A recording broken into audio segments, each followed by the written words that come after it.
everybody, it is a rainy Sunday where I'm sitting, and today would have been a really good day to just curl up with a very good book, maybe something about frogs, or maybe something about Pearl Harbor, if you're Cam Kennett, or maybe something about hippos, if you're Olivia,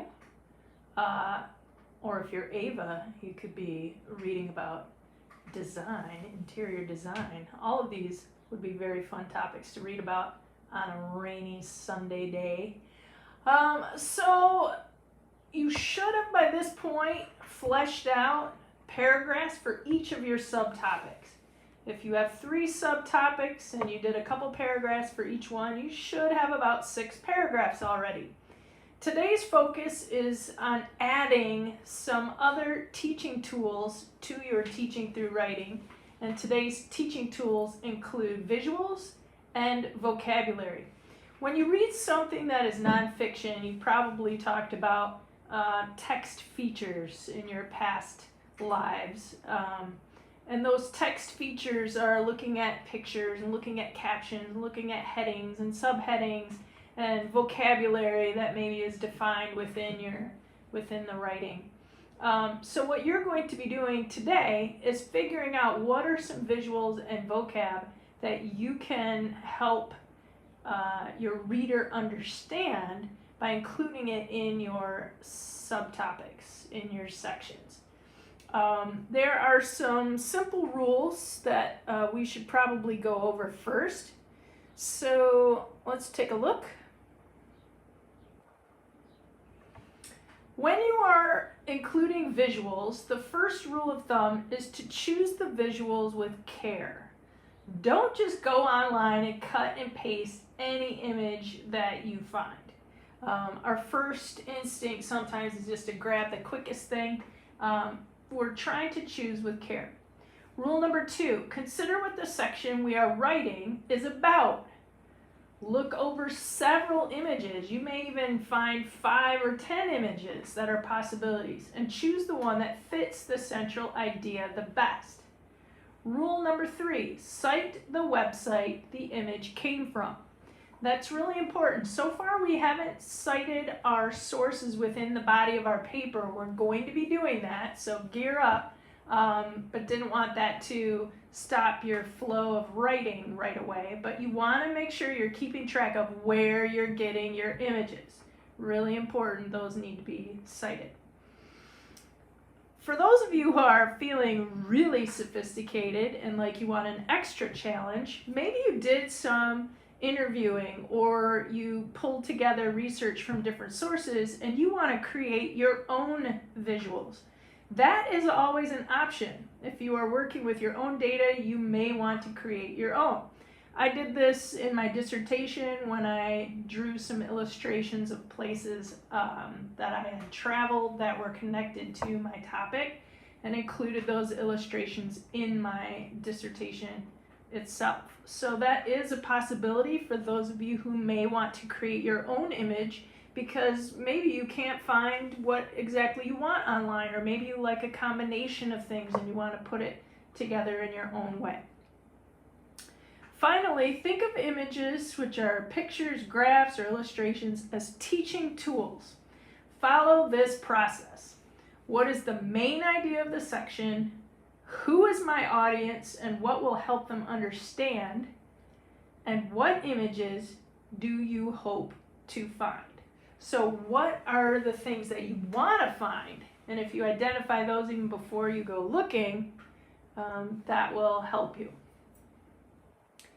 So today, what I'd like for you to do is to think of each of your 3 subtopics. Think about what is the main idea of each of those sections. Find a minimum of 3 images for each section. So if you have 3 subtopics, that's going to be 9 images. If you have 2 subtopics, that's going to be 6 images. But you may want to include a couple others. And then I would like you to make a document with those images, and then I would like you to write why you would pick one of those three images. So you're going to write just a little bit of a blurb with your images, and I'll show you in a minute kind of what I'm talking about, where you're going to advocate or argue for one of those three images for that particular section as the best one and why you think that is. Okay? So that's the first part of what we're going to do. Let me show you on the computer what that could look like. So if you remember from last week, we worked on teaching through writing, and we were exploring our different subtopics, and I highlighted some of my vocabulary words that I thought I would need to explain better. And then I also included several paragraphs about my topic. So this first topic for me right now is on frog anatomy. And what I hope the reader will understand is why the frog anatomy is so delicate or so unique that it makes frogs impacted by the environment. You can see right here, I even put in my paragraph, look for a good diagram that shows frog anatomy and explain more specifically about how humans and frogs have similar systems. And I did find a picture of frog skin, or at least the different possible layers of skin that I could describe. So what I would want to do is I'm going to create a new doc, and I am going to call this frog anatomy. And so I want readers to understand why frogs' skin is really unique. I want them to understand perhaps that frogs have a similar system to humans. So I want my readers to understand why frogs, this will make it plural, frog skin is unique / vulnerable to the environmental conditions around it. I want my readers to know that frog anatomy is important to the amphibians living on land and in water. And I want readers to understand that humans and frogs have similar systems in their anatomy. Why do I want them to understand that? Well, because if they understand that the environment is having negative impacts on frogs, that the logical way of thinking would be that these environmental issues could have the same impact on humans. So, what I hope to find for images. So I hope to find maybe a diagram of frog anatomy that is easy to understand. Picture of frog skin that is healthy, and maybe one that shows an unhealthy frog. That might be a good comparison. An image that compares frog anatomy to human anatomy. So you'll see that I've already completed the steps that I talked about just a moment ago. What is the main idea of the section? The main idea of this section discusses frog anatomy. Who is my audience? Oh, I really haven't identified my audience. So I think I'm going to put that up here. My audience is people who have some familiarity with frogs, but who might not know the specifics about the frog's anatomy.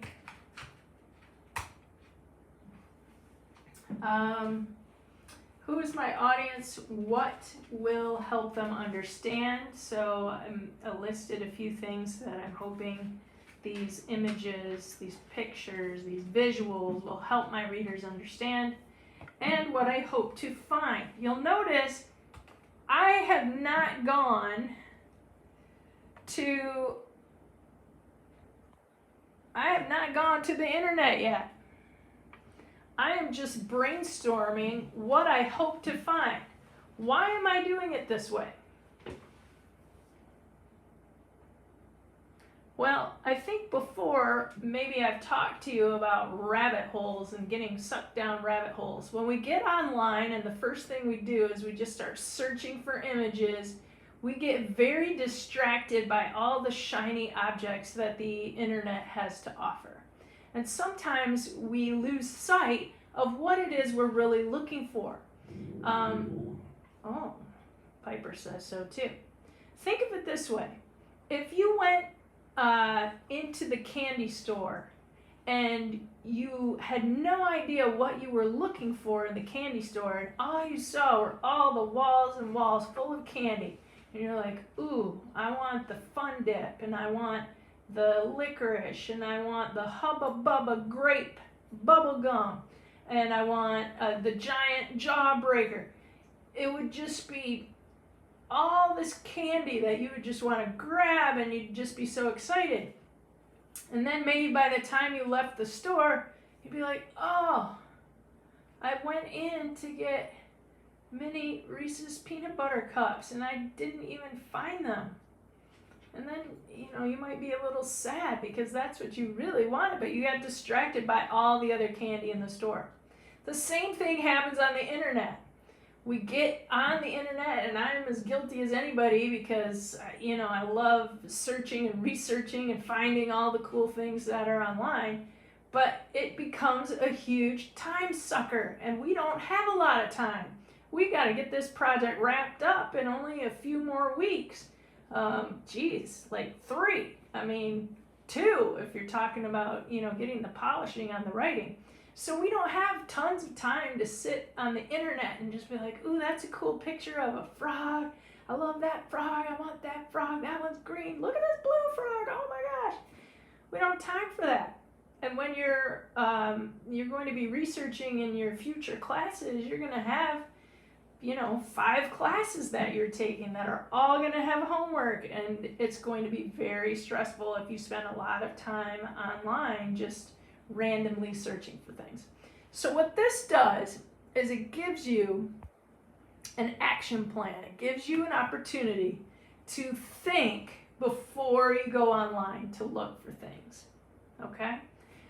So I have done my thinking.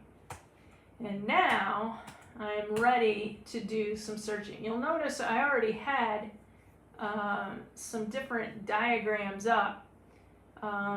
I did a little bit of work on this ahead of time. So, at this point, I might just say, ooh, I like that one because that's in color.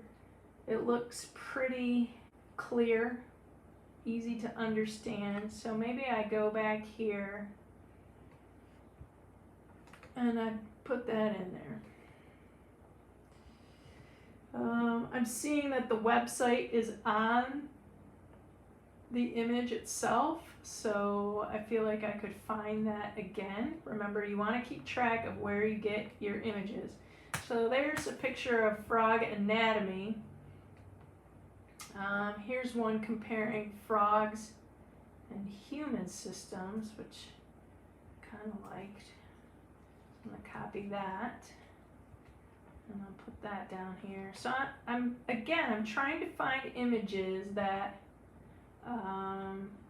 will work with my topic to try to help people understand. Now, what I notice about both of these, they don't really have anything about frog skin in particular. So if I go here and I look up frog skin, just kind of see what happens. And if I go to images, I get a lot of different pictures of frogs. I'm not sure I'm gonna find, I mean, this is where you can get really sucked in. Look at all these cute frogs. What if I put in frog skin environmental impacts? Let's see what happens.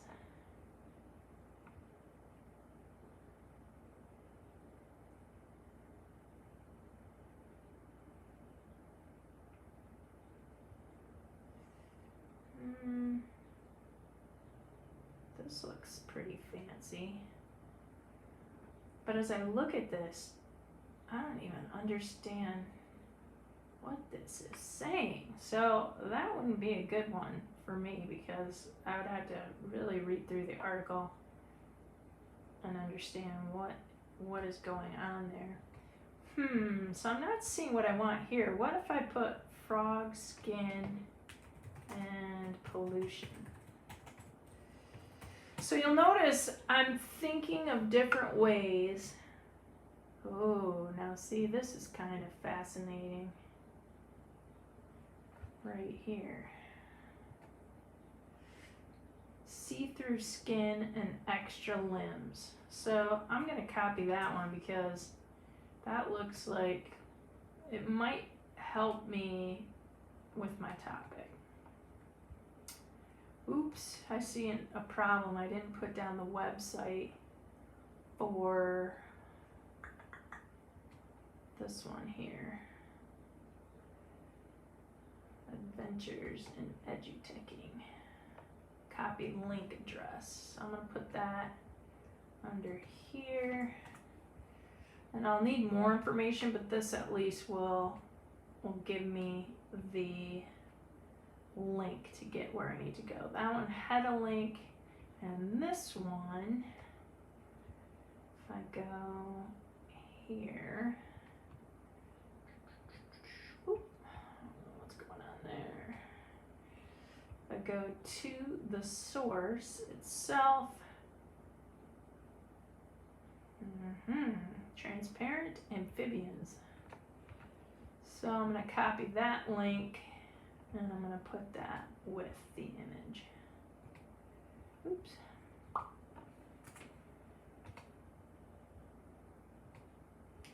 Okay, so you see what I have here is, and I would probably look a little bit more thoroughly for each of my subtopics, but I've put 3 images here about frog anatomy. Now, I think I talk about skin later on in the pollution impacts. So right now I'm thinking this 3rd image that I found, that might be better for a different subtopic. The one that's specifically on pollution. So if I were going to choose between the 2 images, I might go with the middle one because it gives both the frog anatomy and the human anatomy, so I can talk about both, which I do in the subtopic, whereas the frog anatomy just, I kind of get double duty if I go with the middle image. So I'm going to put that in my assignment. The middle image seems to fit the writing, the main idea of the section of writing. It covers frog and human anatomy, and I can point out to my readers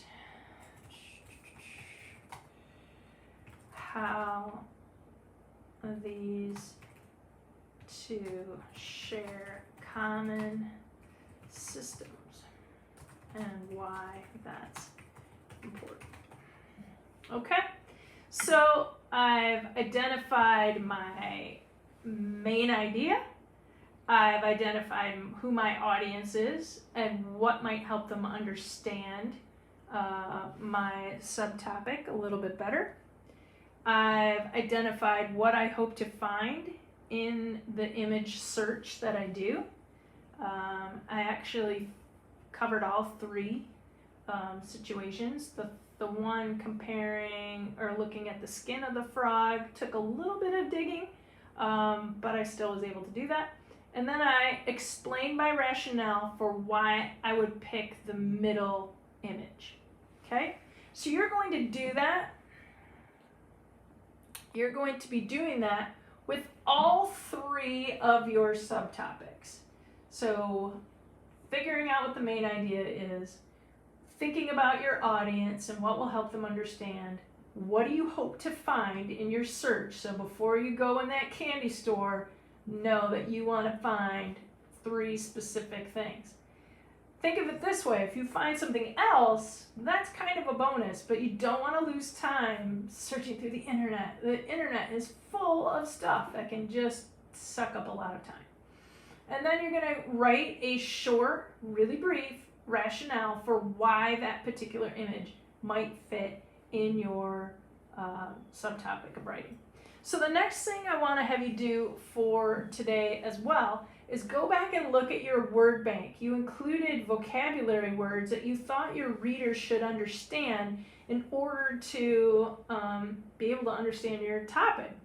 Most of you created a word bank that was separate from your writing, but now the goal is to make sure that you have some of those words, those vocabulary words, written in your paragraphs. Okay? So if we go back in and look at the writing here. That's not what I want. Go back into here. I had highlighted mine in blue. Okay, so I'll just show you a little bit of what I'm talking about in terms of vocabulary. You are the expert. You know what these words mean, so you don't really have to go to the dictionary to look them up because you should already know them and you should be able to put them in your own words. So right here I have you ever stood at the edge of a pond or a wetland and watched as frogs leaped into the water? On closer examination, you could see their heads sticking out of the vernal pools and streams. You might not know that a vernal pool is kind of a small little puddle or what looks like a pond, but it only comes out in springtime after the snow melts and with some rain, and then over the course of the summer it disappears. So my readers, I'm guessing, probably aren't going to know what vernal pools are. So how could I help them understand that? And put that into this paragraph. So one way I could do that is by separating vernal pools with the definition right after it, put into commas as a clause. Vernal pools, those small ponds that appear only in the spring after the snows melt. Now, the problem that I'm seeing right now is you could see their heads sticking out of the vernal pools, those small ponds that appear only in the spring after the snows melt, and streams. I feel like and streams is kind of hanging out by itself. So I'm going to get rid of that and I'm going to move it. Vernal pool, so out of the streams, I'm going to put that first. And vernal pools, then I define vernal pools, those small ponds that appear only in the spring after the snows melt, their arms suspended. I keep going on. I still don't like that because for me right now I have a bunch of commas going on that I don't really like. So I'm going to separate, instead of with commas, I'm going to use the M dash and separate that from the rest of the section. So, on closer examination, you could see their heads sticking out of the streams and vernal pools, those small ponds that appear only in the spring after the snows melt.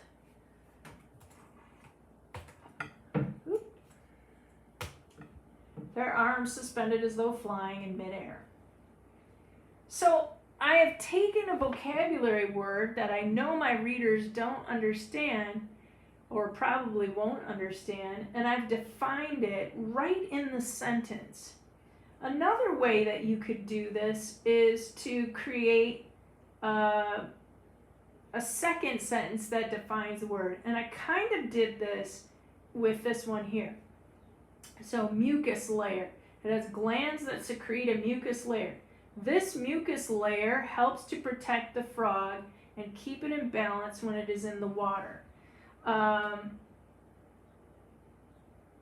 might add here, this mucus layer is rather slimy and coats the frog's skin,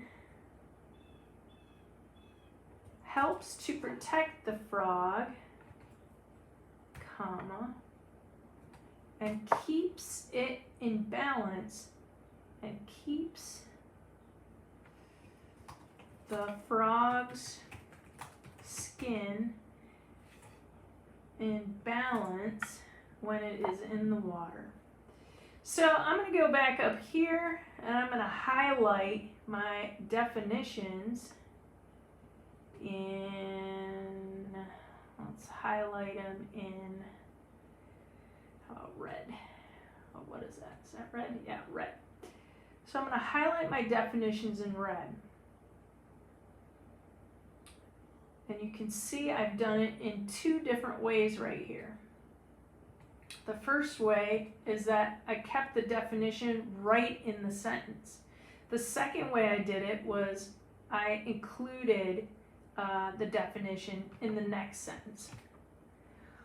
So all of this talk about frogs has me wondering on this rainy day what Piper is up to. I think we should check out the Corgi Cam real quickly to see what Piper is doing on this lazy Sunday rainy afternoon. She has been pretty mopey because we can't go on a WALK today in all this rain. We did go last night at around 10 o'clock at night in the neighborhood, and I have never heard her bark so loudly. She saw a raccoon crossing the street right in front of my house, and she just barked like, "Get out of here, you raccoon." So let's take a look at the Corgi Cam and see what she does.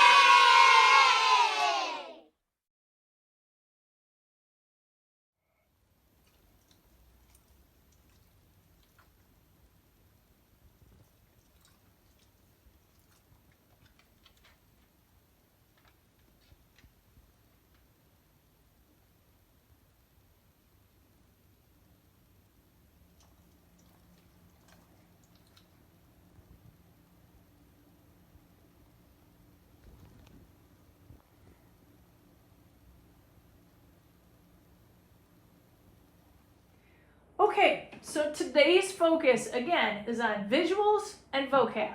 How are you going to help your readers understand your topic by including some visuals that you can use to explain some of the intricate details of your information, and by providing definitions for your vocabulary?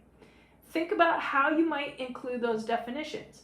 Are you going to put it right in the sentence, separated by commas or the dash? Or are you going to follow up the definition and use it in the sentence that comes after? You might even use it more than once in that particular section. So those are the things that I would like you to focus on. What do you have to turn in for Wednesday? You need to turn in your images. So I think the best way to do this time around is to create a Google Doc with your images just the way that I set it up, and I will include my model example so you can see that. And then go back into your paragraphs and play with how to define your vocabulary, okay? At this point, you don't need to resubmit your paragraphs unless you have something that you want me to see. So by Wednesday, you should have all of your sort of rough draft paragraphs written for all of your subtopics. You should have some visuals that you have identified that would be really helpful to include in your subtopics in each section of your writing, and a rationale. And you should have some vocabulary built into all of your sections that you have defined in your own words. You are the expert, you know what these words mean. Explain them in your own words. Okay? And then Wednesday, be prepared because we're going to be starting to go back into the writing and start to reshape it. And also work on potentially putting our introduction together and our conclusion as well, because we have to do those things, and then we have to start revising and editing and making sure that our sources are cited. There's so much still to do. All right, so hang in there, try your best, do everything, be brave, be kind, be vigilant, take the dog for a walk. Ooh, I just said the W word. And get outside when the rain stops and help your parents weed the garden and spread the mulch. And it'll all be great. Everything will be wonderful. Hope to see you all real soon. Stay safe.